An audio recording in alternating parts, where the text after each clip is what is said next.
¿Realmente existió Jesús? En otras palabras, ¿es Jesús un ser histórico o solo otro mito más que se encuentra entre las páginas de un antiguo libro lleno de leyendas y cuentos? ¿Existe alguna evidencia fuera de las páginas de ese libro que demuestre que este célebre carpintero de Nazaret objetivamente algún día caminó por la antigua Israel? La respuesta es sí.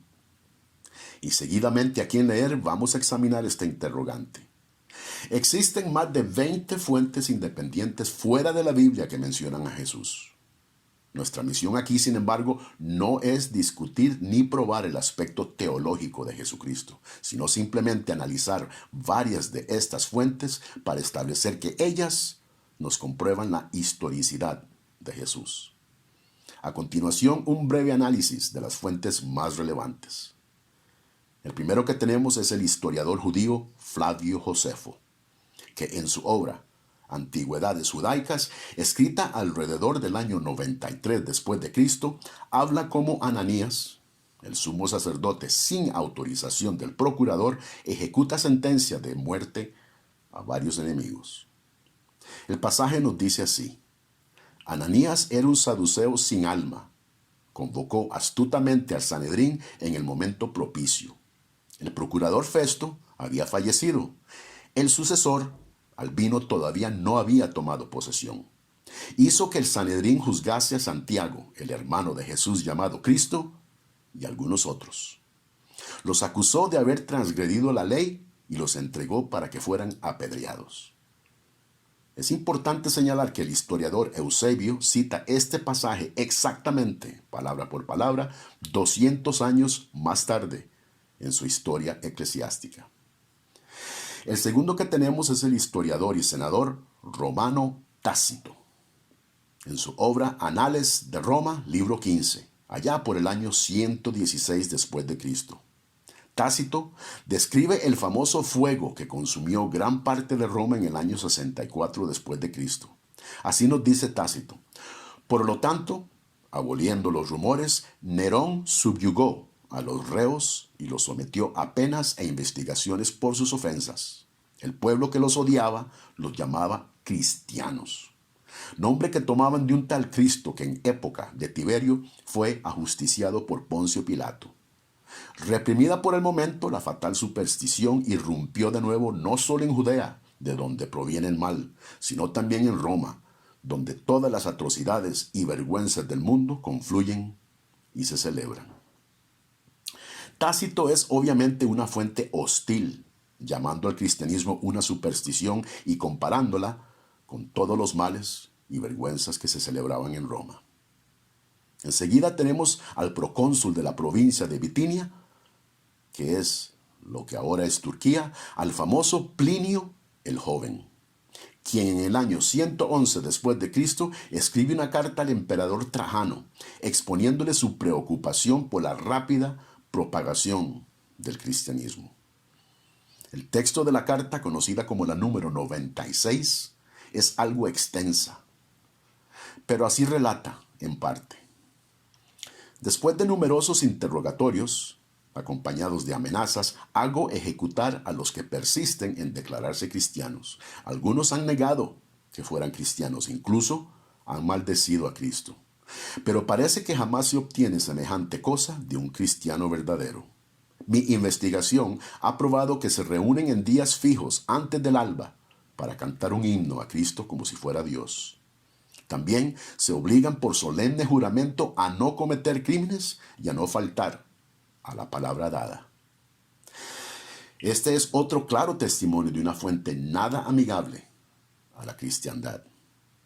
Luego tenemos al escritor satírico Luciano de Samosata, quien en el año 170 después de Cristo, en su obra Morte Peregrini, hace una referencia marginal a la crucifixión de Jesús y menciona de forma burlona a sus seguidores. Nos dice Luciano: estos cristianos lo honran como Dios, lo consideraban un legislador y lo elevaban como su guía a aquel hombre que fue crucificado en Palestina por haber introducido esta doctrina nueva en el mundo.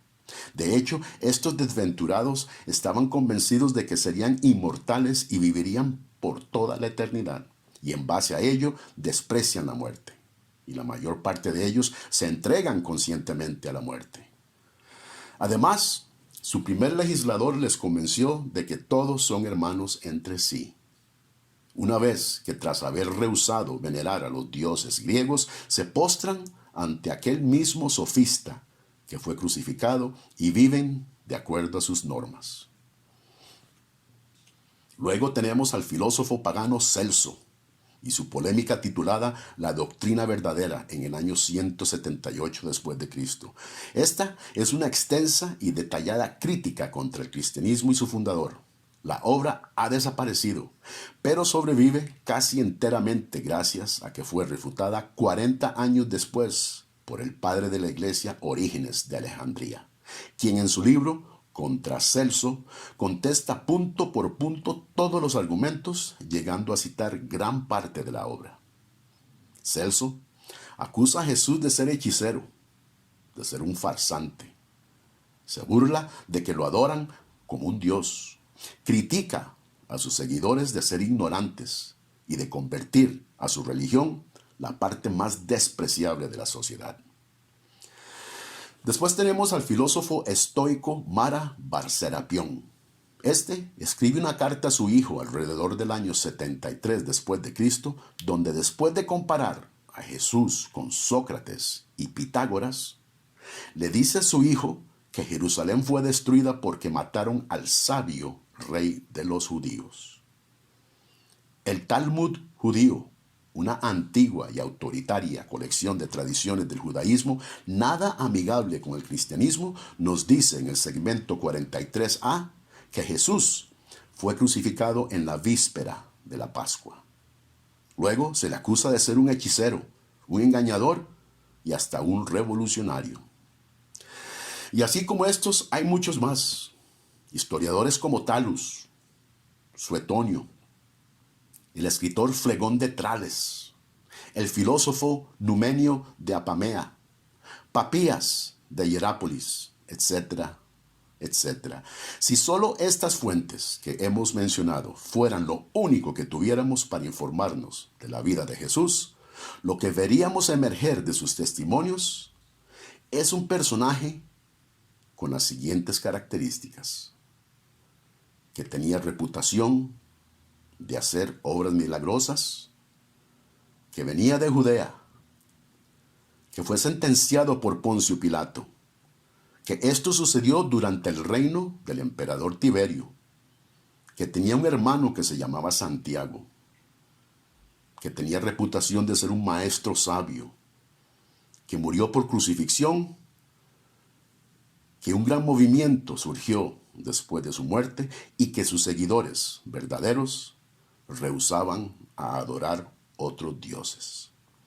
Todos estos hechos, que dicho sea de paso, están en perfecta armonía con lo que nos dicen los evangelios, colocan a Jesús no en una dimensión de fantasía, sino que en un momento definido del tiempo y espacio en la historia, mencionando lugares, emperadores, personas y acontecimientos como su crucifixión.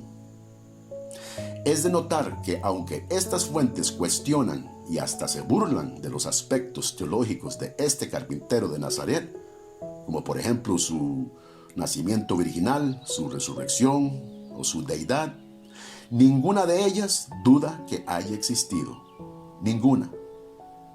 Es más, estas declaraciones de fuentes hostiles al cristianismo solo añaden veracidad al testimonio.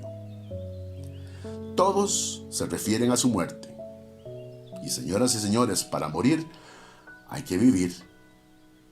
En fin, los que piensan que Jesús es un ser que solo se encierra en un libro religioso para leer los domingos están muy mal informados, pues, como hemos visto, Jesús es tan parte de la historia como lo son Sócrates y Pitágoras. Gracias por escuchar. Esperamos usted marque me gusta al video y se suscriba a nuestro canal. En Logos, Ética, Evidencias y Razones creemos en la importancia de la mente crítica para evaluar todos los temas de la actualidad. De nuevo, Les damos las gracias por escuchar.